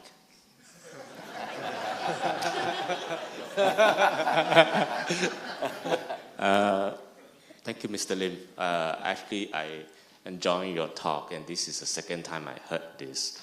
And and I also read through your book. I think it is very enlightening to draw a parallel between the empire, and I actually draw that parallel between the empire and Singapore and businesses. Now, I just wonder, in your opinion, and I'm pessimistic, okay, even though I'm not young. I felt that Singapore is really in the verge between intellects and decadence. And likewise, I think DP might be also in that stage. That's my personal opinion. I wonder, is there a way to stop that? And then you mentioned towards the end of your speech, apart from honoring your words and the people, you talk about honoring innovation and excellence. Now, without going through the pioneer spirit, without going through this, we have lost this daring and, wanting to take the challenge up kind of spirit, So how do we cultivate this honoring of innovation anymore? Because we are so scared of failures, because we have enjoyed luxuries. I used to remember I'm not afraid of flying. Maybe I'm flying too much. Now I'm getting afraid of flying. Maybe because my life is worth more now than when I was a student. So just would like to seek your view on that. Thanks. No, I got the mic. It's okay. Thanks very much. No, you are right in saying you're no longer living not in the pioneers. So I think that we have to think in terms of the new pioneers. In fact, the recent Committee of Future Economy report tries to inject that point but never elaborated it. They use the term new pioneers. What they're really meaning is that we need to create a new way of thinking about the future, and the new pioneers are about thinking new stuff, about imagining new stuff, about innovation and creativity. And except, unfortunately, I think when that report was presented in Parliament, it never came out with these points in mind. In the early years of Singapore, we never had $1 million to spend on McKinsey. So we think for ourselves and try things out ourselves. But now, since you got millions of dollars to give to consultants, we decide to use consultants. It's a problem. Okay, I tell you my own belief. Consultants can never get us to be number one. Consultants are extremely good about telling you what the best practices are. They are extremely good about putting complex concepts into a framework which you can understand easier and understand better. But remember, they'll never get you to be number one. Only we can decide ourselves that we want to be number one. We need to be number one in mentality. It's the way we think that needs to be number one. It's okay, position-wise, you are number 10. But the way we think has to be number one. Because if you consistently keep on thinking as number one, you're going to get to be number one in due course. But it's just that if you think of number two, then you're just following everybody else. The purpose of seeing what other people are doing is to use that as a stepping stone. It is not to be like them. I mean, this is my view. My whole life is always about it's always fun to be able to do something, accomplish something which other people think is not possible. The question is, how can we be motivated enough to move that way? So this thing about how do we bring about the culture? No, the reason why I talk about culture is exactly it has to affect every part of our lives. Then you have to go in, you need to get parents to think in a different kind of way. You need to get the media to think a different kind of way. You need to get young people and older people all to think a different kind of way. So are we prepared to make that revision in thinking? I think in many ways you can say, Singaporeans, they're trying to choose the tried and tested path, and the reason why they are pessimistic is because they know the tried and tested path which their parents took is not available to them. So people have to think of a new path. The future is always uncertain. It has never been not uncertain. But where people are frightened of is the speed at which changes are taking place. Is the speed of the digital world, changes are taking place. In fact, there's a lot of evidence that's coming out now that in the digital world, because things are moving so fast, the first mover is the guy who wins. And in fact, the next guy who comes along, his chances of winning are very low.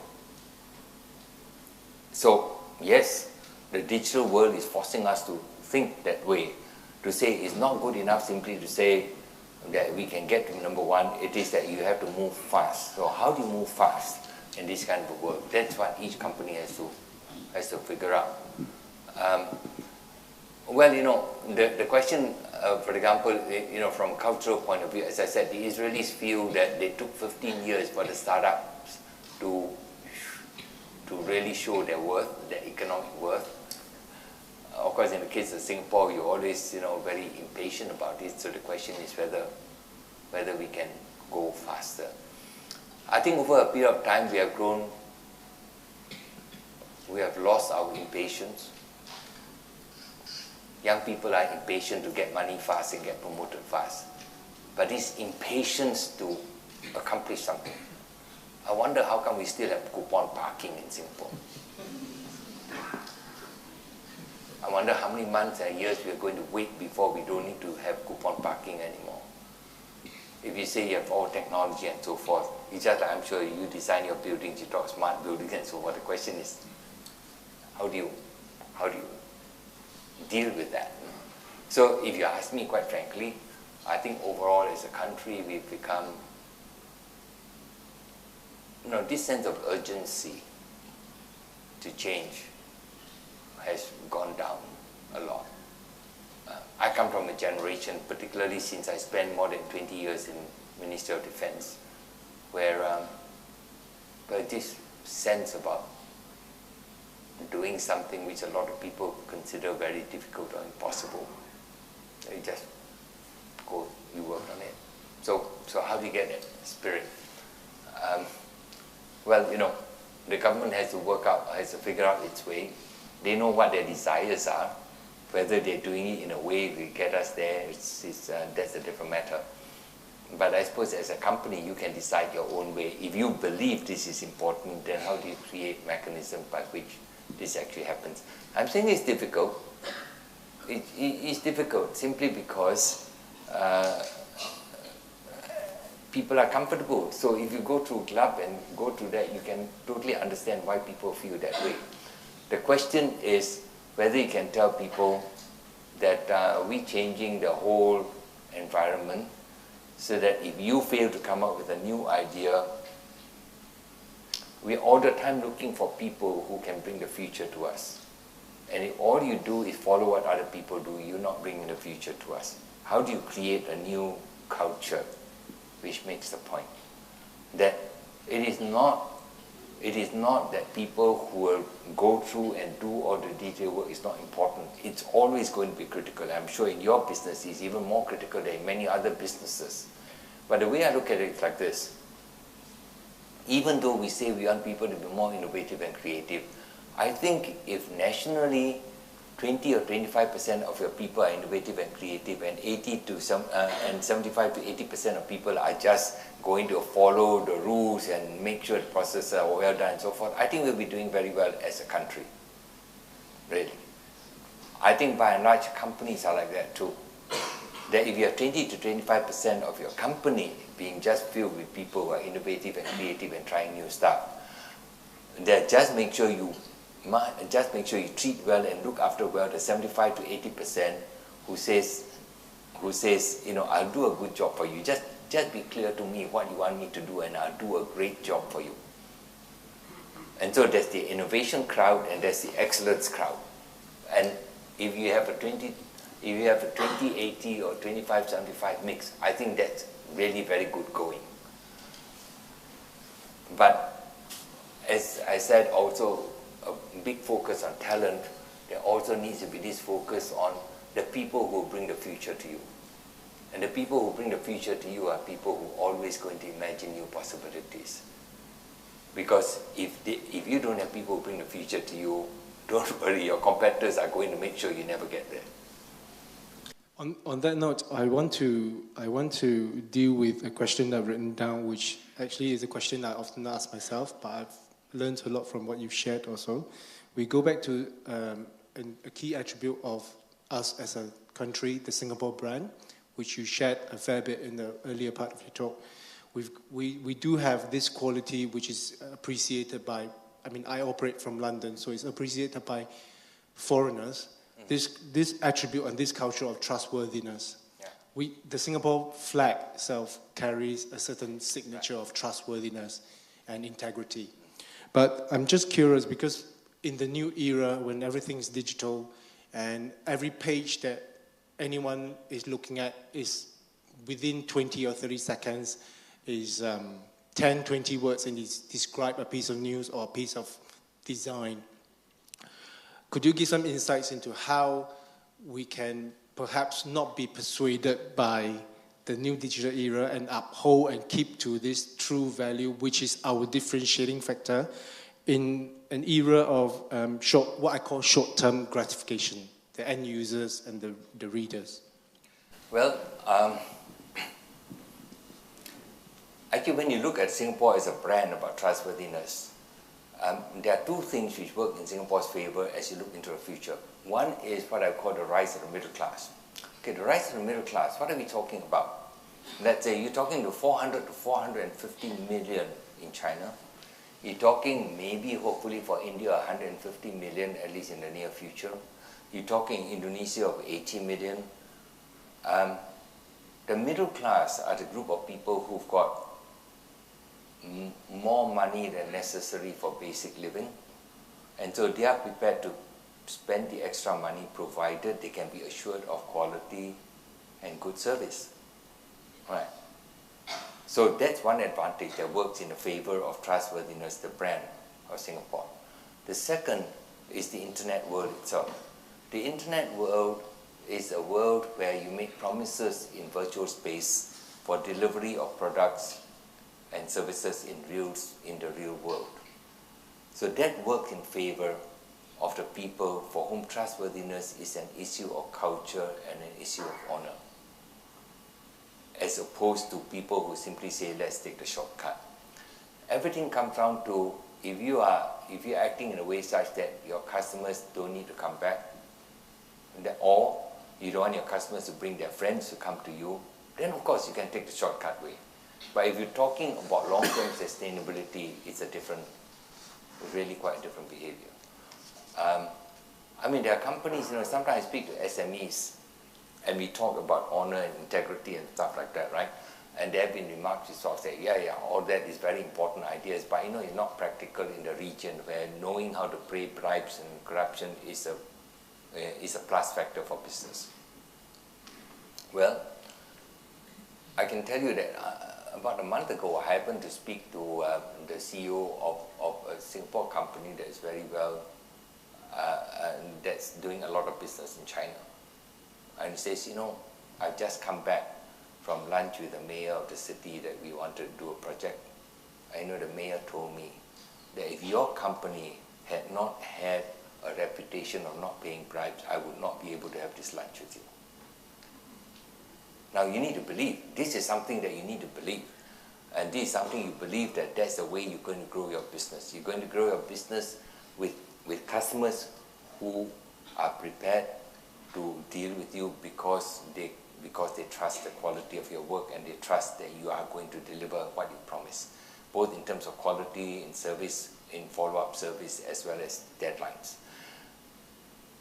You need to believe that that's how you're going to build your business.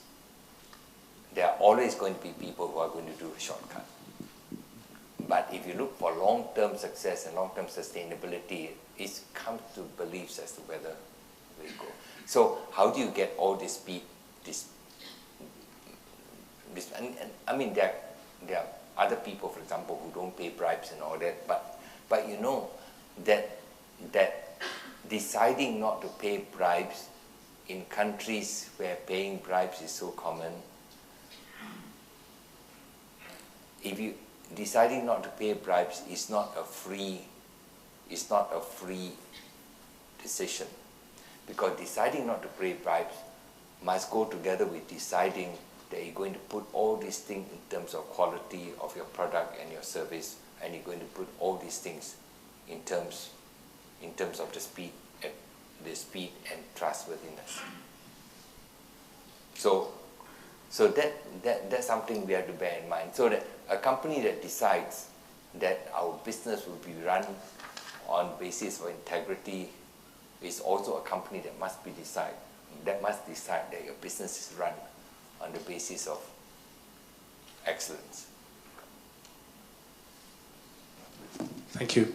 Can we invite a question from the floor? Kailas? Thanks, Rowan.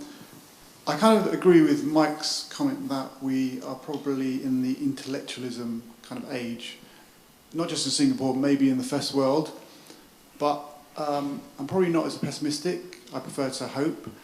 The thing with the intellectualism age, you could argue that it could lead to decadence, but if you look at one of the earlier empires, the Greek Empire, when they had more time, they had slaves. In Singapore you have servants and maids now, but in the Greek age you had slaves. They had more time to actually do other things and possibly more rewarding things, and they created philosophy, which was the most important thing for the new age. It created what we have today. So I think, maybe I don't agree, or humbly don't agree with the idea that intellectualism leads to decadence, but we need to have motivation to move intellectualism in the right direction. And so my question to you is, how do we motivate the new generation to move in the right direction? In Singapore now, we talk a lot about identity. What is it to be a Singaporean? If religion has faded and patriotism has faded, what is a Singaporean, and how can we motivate them to move in the right direction? If I speak to a Singaporean, the first thing I want to speak to him about is look at the map of the world and understand where Singapore is. And then let's talk about what is it that we have to do. Because there are people who say, my mother tells me, put one foot in Australia and one foot in Singapore, any trouble, run to Australia. Well, I'm sorry. I totally understand that sentiment, but the people who are going to build a future for Singapore cannot be thinking like that. They have to say, this is what logically we have to be in order to create the best chances for ourselves. We need to believe that. We need to believe that, to the point of saying that, as I said, I do understand the sentiment of saying let's better have a side door, back door, whatever it is. But at the same time, the spirit with which we approach these things to say, it's only us that has and that can create a future. Nobody else is going to care about it. So how do we do it? The Singapore needs to understand that this is a state where you say, why do we need to keep fighting this? Well, that's just a fact of geography. If you were to ask me how we get this message across, frankly, I feel that too much of this is being put out in schools as history. When you talk of history, then people are going to say, that's past, Maybe it's the glories of the past. But you have to say, these are facts of geography. Even the issue of a brand. Even we talk about Mr. Lee Kuan Yew, he built a brand for Singapore. That's an issue of geography. That's not a matter of history. So how are you going to make good with that? It's just like we are saying that you need to understand technology and you need to understand the speed with which technology is going. What are you going to do about it? Geography works against us. A startup in China is always going to think that if I succeed in my city, it's not good enough.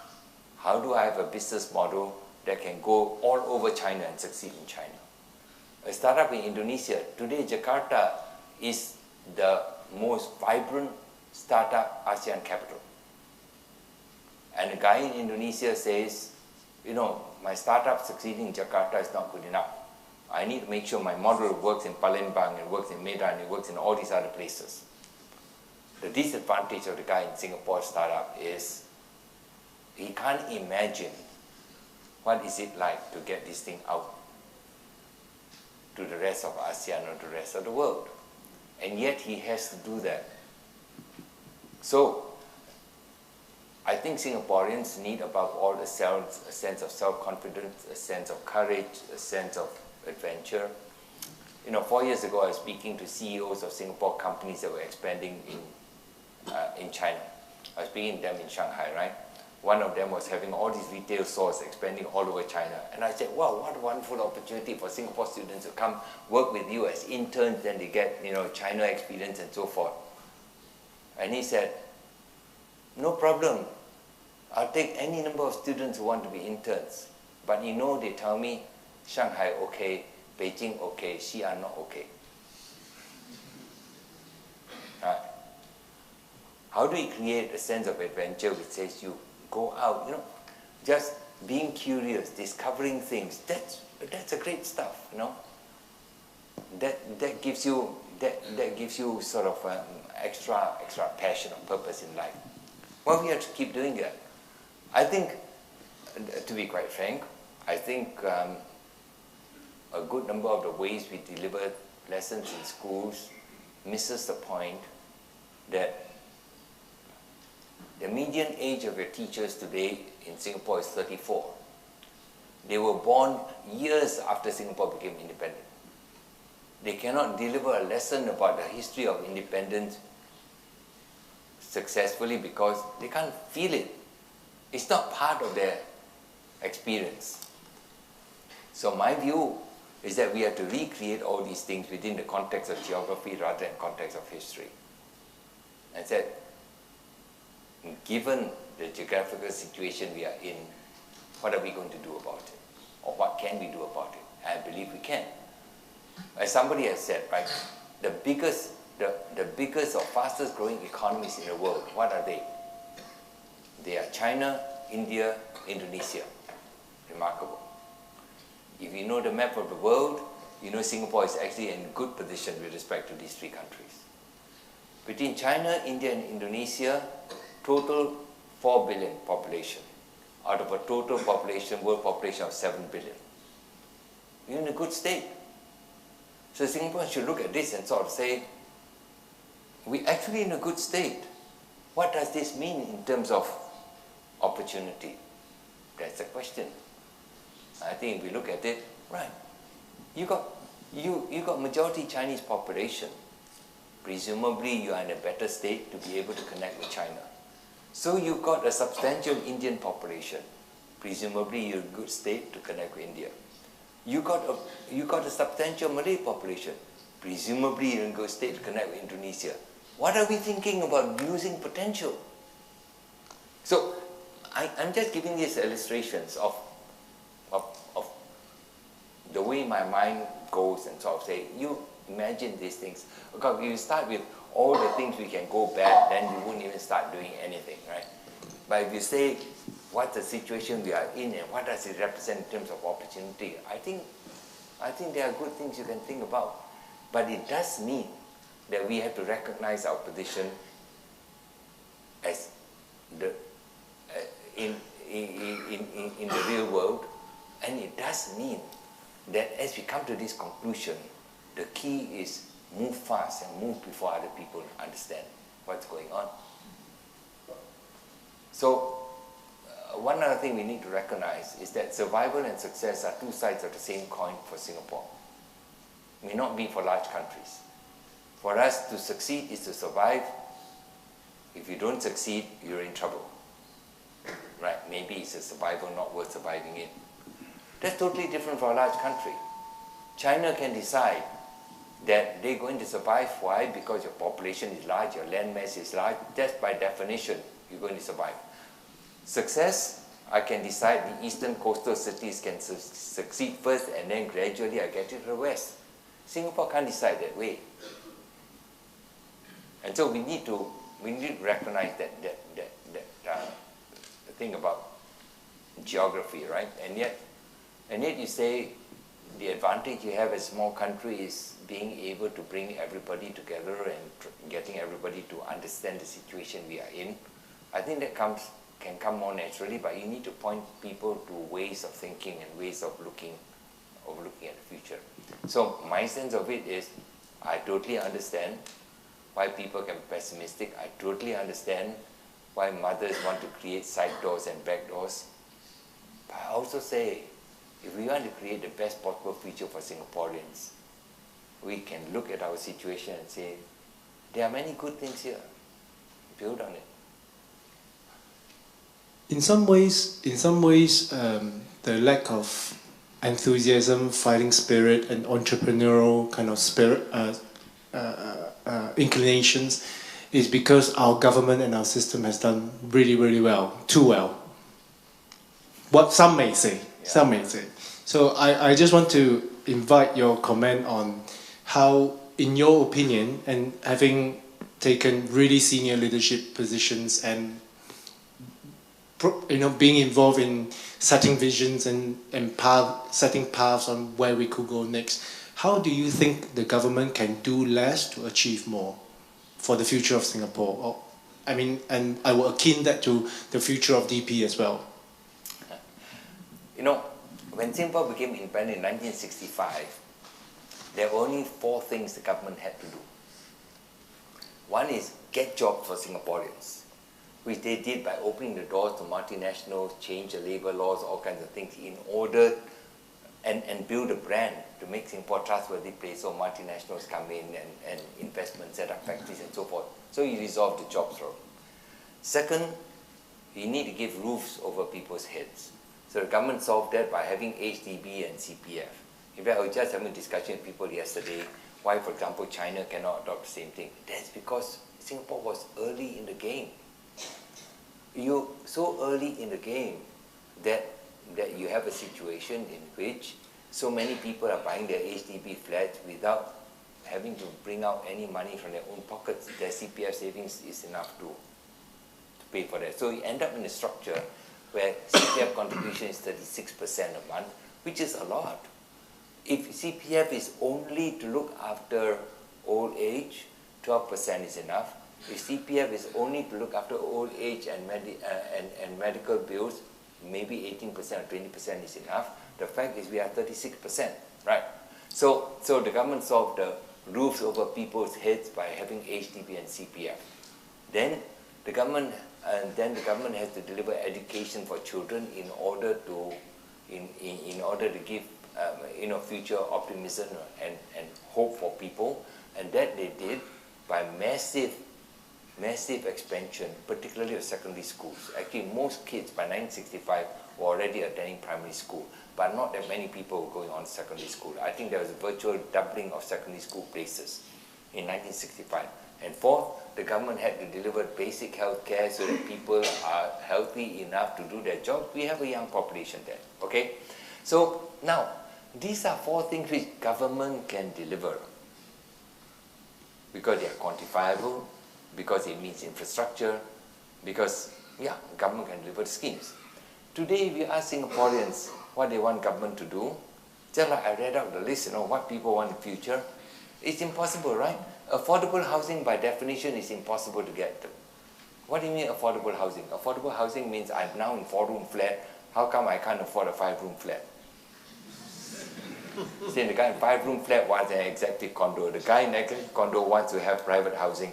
So you can never get affordable housing. For so long as people want to have more than what they have, nothing will be affordable. Because the very fact that they want and they don't have means it's not affordable. So how can government deliver affordability? In a sense, you cannot. So basically you are in a situation, quite frankly, I think if the government keeps going on the basis of you elect me, I deliver this nice stuff for you, I think it's impossible already. You ask people what different things they want. I don't think you can boil it down anymore to these 4 basic things. Today the government delivering these 4 basic things, everybody says, that's your job, right? Yeah, okay, it's the government's job. Then what else do you want the government to do? And then you talk to Singaporean, maybe there are 100 different things. Governments cannot deliver 100 different things.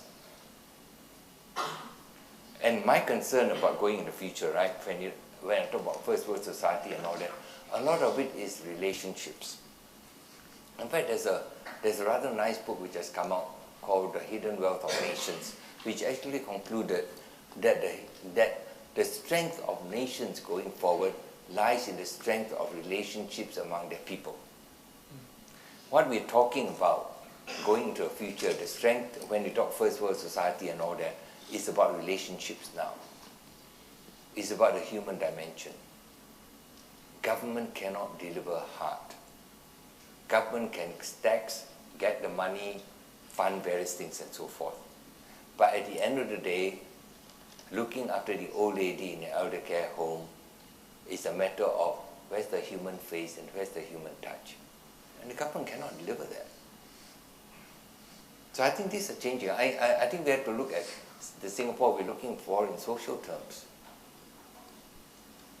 And actually it has bearing on business also, may I say. One of the fundamental cultural differences, I think, between business in Asia and business in the developed countries is business in developed countries, particularly in Europe and the US, is basically transactional. Business in Asia is relational. And so if you, and therefore, in a sense, two comes together, because I think the future of Singapore lies, while we must make sure that we keep earning our keep, right, earning the money, and so you talk innovation and excellence, we must make sure about that. But remember, the real thing that we have to build in Singapore is actually relational and social. So how do you do that? I'm sure from DP Architect's point of view, that you also think about this in the way that you design space and the way that you design communities. This is going to be absolutely critical to make Singapore a worthy place for the future. But as I said, it's just that many of the things that you talk about now, you talk to a generation who do, if you keep talking in terms of Singapore in the past, you talk to a generation that doesn't know what you're talking about. And yet, if we say Singapore in the next 50 years, remember, we're not even talking of a Singapore for your children. We're talking of Singapore for your grandchildren. How do you imagine that? And so you don't imagine on the basis of predicting how things are going to be like. You imagine on the basis of the qualities and beliefs in life that you need to kind of induce into the future. And the reason why I like to think in terms of 30 years and 50 years is that you can make fundamental changes in the culture and the beliefs and the values of society in a way which, if I would speak, what you want to do in 5 years, you can't change anything. I'd like to ask a question to Mr. Lim. We see all this being spoken about. We see how our future generation. But I just want to assume that if we go global, we must also be aware that China is also going global. China has its resources, its population, and the Chinese now send their children to Harvard, to Cambridge, and so on. In many years later, they will be much better than a lot of us. May I ask Mr. Lin, do you think we have an answer for that? The issue is, the big strength for Singapore is the brand. China doesn't have that brand image. Right. How long will it take to get there? That's the question.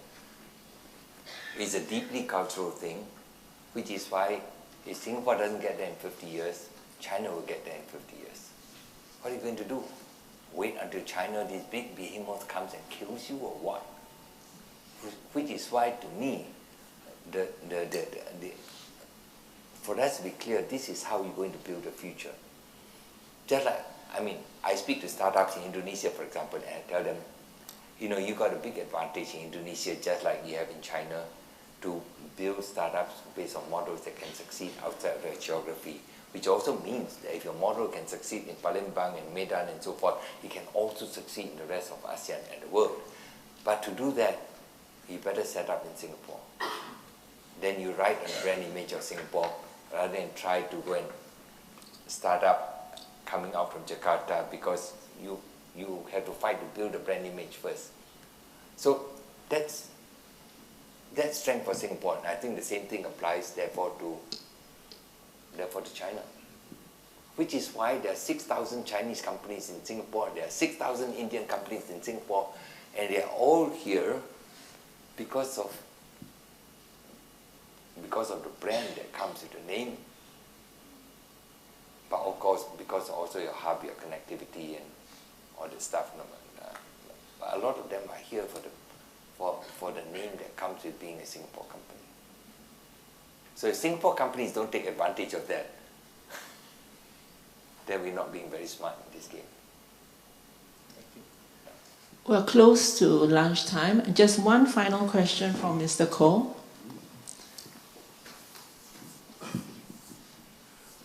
Thank you very much. I am really very, very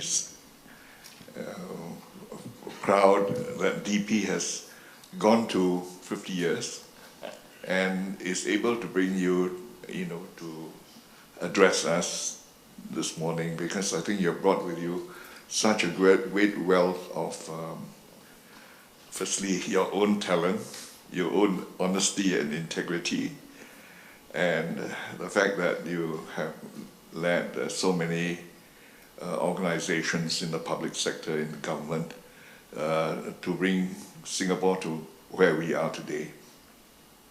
I know there are, whenever a big organization grows and grows too quickly, there will always be diversity in views, in ideas, and I think we have learned a lot from you, that the importance of talent and honesty and integrity and working as a team. Now going forward, I have my views, because I came from the same school as you. I lived through the Japanese occupation, went through Malaysia. In fact, I was working in Kuala Lumpur doing Malaysia, and I saw the formation, I saw the breakup. But today I thought, in my own view, and I wanted to test this with you, there's even more acute that we preserve the talent, honesty, and integrity. We preserve it, but we need an added factor, which from time to time, our chairman, Francis Lee, say, we must be hungry. We must be hungry. We must feel that we have to be there. And I think this, with your 6 words of success, which I'm terribly impressed, because you could shorten it to such simplicity and clarity. But I think going forward, we not only have to have all these values, but we have to have confidence, the winning spirit. The DP spirit must be transformed to winning awards and out there winning contracts, but winning contracts with the ability to back up and to service with excellence. Maybe I'd like to see whether, your view is on that. Thank you. Yeah, sure. No, I think you summarized it in a wonderful kind of way. But you're talking about staying hungry. I remember Steve Jobs, when he gave this commencement speech at Stanford, he closed his commencement speech, I think this was 2005, right? He closed his commencement speech by reciting something he had written in a postcard many years earlier. He says, stay foolish, stay hungry. Stay foolish, stay hungry. What he means by stay foolish is don't think you know everything. And it's okay to experiment. It's okay to try new things. It's okay to do things which other people may think is foolish. But that's how you discover. That's how you're going to learn new stuff. And second, about stay hungry. Stay hungry, it really means, you just go out there. You want to grab everything. You want to learn everything. You want to try everything. So stay foolish, stay hungry. I think this is I think this is a great word.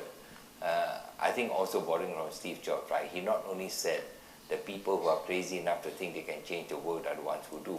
He also said, being the richest man in the cemetery doesn't interest me. Yeah. So, in case for all the people who think the greatest thing in the world is to make money, right? He said, being the richest man in the cemetery doesn't interest me. He says, going to bed each night saying we've done something wonderful, that is what interests me. Now, whether we can say that of all the work that we do.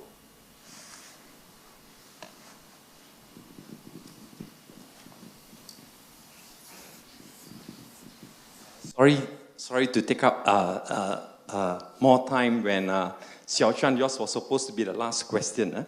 But I felt the need to address this issue about pessimism. But before that, I would like to say that, Mr. Lim, I don't take notes. Today, I took a lot of notes. Okay? No, I'm serious about it. Okay. I take a lot of notes. And actually, there are a lot of points, and I feel that to me, it's so enlightening to hear the many things that you have said. Some I know and some I do not know. But what I would like to address is this, that when we are talking about branding, no, before that, I like the way you narrate the Singapore story and the story about empire. Because I personally believe that history is very important. We learn a lot from history. We learn successes, we learn not what to do. But most important is this. We learn that we must always be bold and courageous. Pessimism is okay, but pessimism should be restricted to a short period of time. We are pessimistic when we are not bold, when we are not courageous. And you mentioned something about a point. So it's not a question, but just to amplify. I would like to take that opportunity, because most of the time when I talk to them, they don't want to listen to me. But with a guest like you, at least I can get their attention. You see, I believe also that to a certain extent that we create our destiny. But a lot of us, among us, we have lost that. And branding, we should not have the kind of branding that Americans have talked about. I like your branding. Your branding is all about values, culture, integrity, honor. And that's why we should say what we mean and mean what we say. If we tell the client that we will take care of a job, we better take care as if it's our father's job. If not, don't say that, because you are lying, and if you lie, may you be crucified and brought in hell. No, I'm talking about it. No, seriously, you talk about integrity. There must be a true meaning of integrity. Words cannot be so cheap. So, and I like what you mentioned also, that when you take a job, regardless of what your fee is about, you have to deliver. I know it sounds terrible, but I'm very proud when I tell people that Sengkang, we lost 3 million last year, 2015. But what I'm trying, we're doing a project, 3 million, 3.2. And you know something? I told my directors, in a way, I'm proud. Our values are right. Regardless as to whether the director have been stupid enough to have made a past mistake of underbidding, but we stick to it. So now perhaps if I just address this issue about pessimism, I think if you look at the story of Singapore, if you look at the story of empire, I think from the story of Singapore, we should actually learn about the pioneering spirit of confidence, courageous, and being bold. Doing what we believe is correct, regardless of what the world thinks. Seriously, I think the world, actually, you ask me, are very stupid. And sometimes, we tend to follow and listen to what it is. We got to believe in ourselves. And with regards to the empire, true enough, there are certain amongst ourselves, and at times too, I get a bit complacent, I get a bit decadent about it. I think in the story of the empire, we must remember the moment, and I like it, every morning what you said, Mr. Lim, is that when you actually wake up, you feel like you are running. You got to run. And if you mentally do not run, your legs must make you feel as if you're running. You see, we have wonderful, wonderful people out there. And I've never, in my 37 years of history, I've never seen the energy, the people. The problem are not our people. The problem are we leaders. And in every decade, I would like to say, Mike, pioneers are not only in one decade. Every decade there are new pioneers. Among us, Mr. Lim mentioned 20%. As long as we have among us sufficient in numbers, you don't have to big numbers and influence to have the motivation, the drive, the passion to push. Everything will move. Anyway, I better stop here because they know I can go on and on. But thanks a lot. And just to tell you, on my birthday was on the 28th. And then my son's godfather was so proud, came to me, Frank, here is a birthday present. And you know what it is? Your book. And I say, please, if you don't mind, I'm not trying to be rude. Can I refuse this book? Because I've got 2 of the same copies. But my son said, can I have it? Okay, anyway, thank you so much for your time.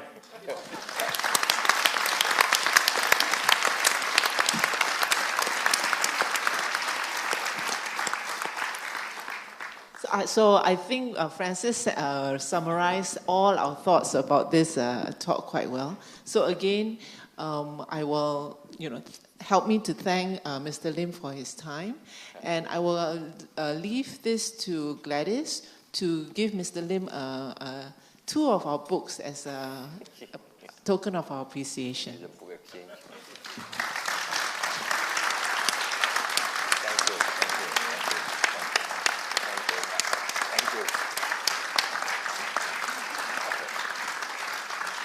We have come to the end of the Q&A segment. Thank you so much for the questions. And once again, round of applause to Mr. Lim as well as the moderators.